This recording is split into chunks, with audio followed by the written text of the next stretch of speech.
what the manager has to do then within this monopolistic structure is, if they produce the product under multiple plants, different types of plants, then what they have to determine is how much are they going to make at each plant. We could imagine this, for instance, from a pharmaceutical company's perspective, is that, where am I going to decide to make a prescription drug? At what production facility specifically am I going to make this immunization? At which one am I going to make this drug? At which one am I going to make this consumer product? The same company could also make aspirin, which is not under any patent protections. So how these firms make that decision is going to then be based on the cost of production within that individual plant. That's where you as a manager would come into this with that knowledge about what the cost structure is. The monopoly, even though they're in a pretty good position because they are a monopoly, you still need to be conscious about cost, and you can lose your monopoly position by not caring about those costs or not being knowledgeable about what that cost structure looks like. So what does that mean? That means then that we have a multi-plant output rule, where essentially what I'm doing is that within each plant, I'm setting the marginal revenue equal to the marginal cost within each plant. So I'm basically breaking up the larger marginal revenue, marginal cost decision into multiple plants. And also, I probably will need to spend some money to maintain my barriers to entry, which means that even though I'm guaranteed to have this kind of monopoly power, the profits that come from it are going to be different depending on how good I am at managing those costs. Let's talk about, here's a perfect example. Even though they're not technically monopolies, we could talk about Hawaiian Airlines versus Island Air. These are two airlines that within at least some structure have a lot of market power. They're not monopolies, but they have a lot of market power because there's no other way to get between the islands. But we know that one went out of business or almost went out of business, had to be bought out by a billionaire, then the billionaire didn't want it anymore and gave it to someone else. So you've got one airline that has a lot of market power that is failing or pretty bad off. And then you've got another airline, Hawaiian Airlines, which is doing significantly better. How would we explain their differences? I mean, to lose money in your Island Air, a lot of the blame has to be on you. It's a company. It's not like you've got mainland company operating the airline and Hawaiians don't want to fly on a mainland airline. No, it's right. Not being concerned about the cost structure here. And you have to control those costs. If you don't, then you could be in a zero profit situation, which just means you're a bad monopoly. In this situation, marginal revenue equal to marginal cost, up to the demand curve to find the price. That price point, the total revenue brought in, is the same as the cost. Notice we do have a deadweight loss here that exists because this is a monopoly. That triangle right there. Hey, look at that. What is a deadweight loss? The deadweight loss would mean this would be our measure of inefficiency that exists. That measure of inefficiency that exists means that I'm charging a price in excess of my marginal cost. Who's paying that price? You and I as consumers, by dealing with that monopoly, are paying that. And that's what it looks like right here. That loss of efficiency is the loss that we have of the area under the demand curve and above the supply curve. And so why is it called then monopolistic competition? Or why in this transition, I guess we should say here, why in this transition to monopolistic competition is it called that? Because it's somewhat monopolistic and it's somewhat perfectly competitive.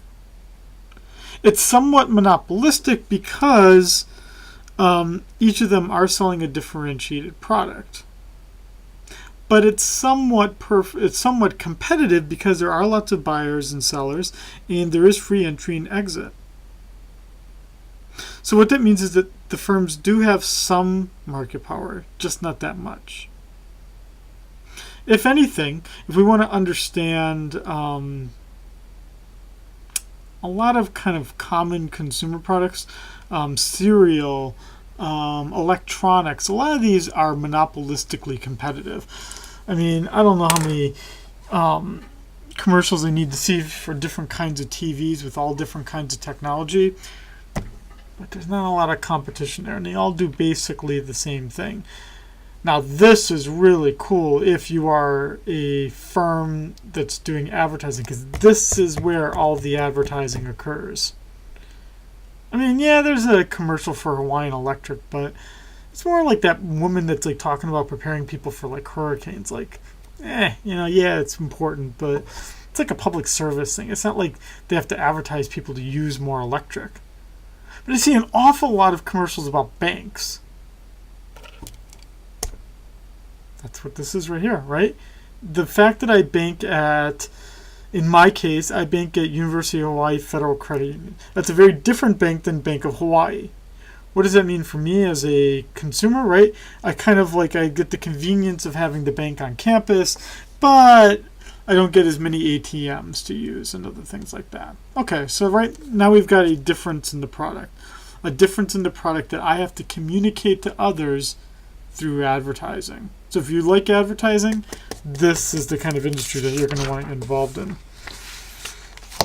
Now, it looks like a monopoly in terms of how we solve for this because, like a monopoly, the marginal revenue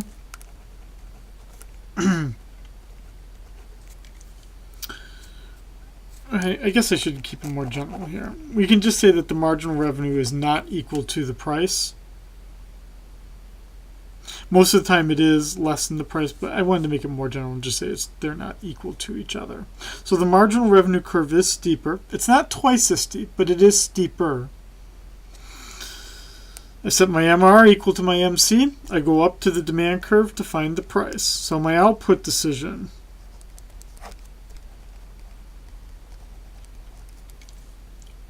same as before, where marginal revenue is equal to marginal cost.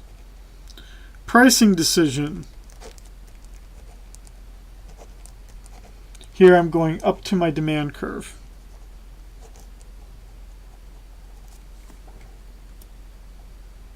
And then we have a difference between total revenue I'm bringing in and my total costs, that difference being my profits brought in.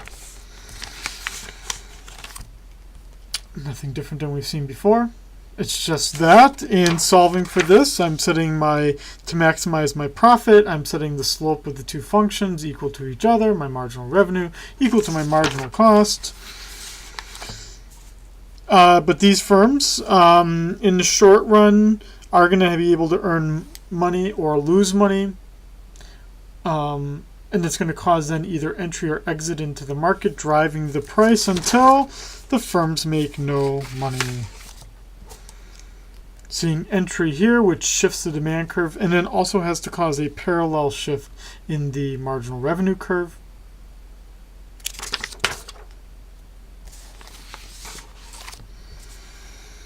What you see here as well,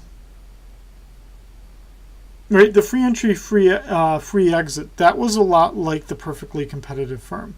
But what I want you to focus on here is that I'm no longer at the minimum of the average total cost curve. That I do actually have a small deadweight loss. So this is where it's a little bit monopolistic. That small deadweight loss results from the fact that there's product differentiation. In general, we as consumers accept this because having different kinds of products is a nice thing about living in a capitalistic market society, and we're willing to accept that somewhat higher price we pay for the variety of products that we get to enjoy.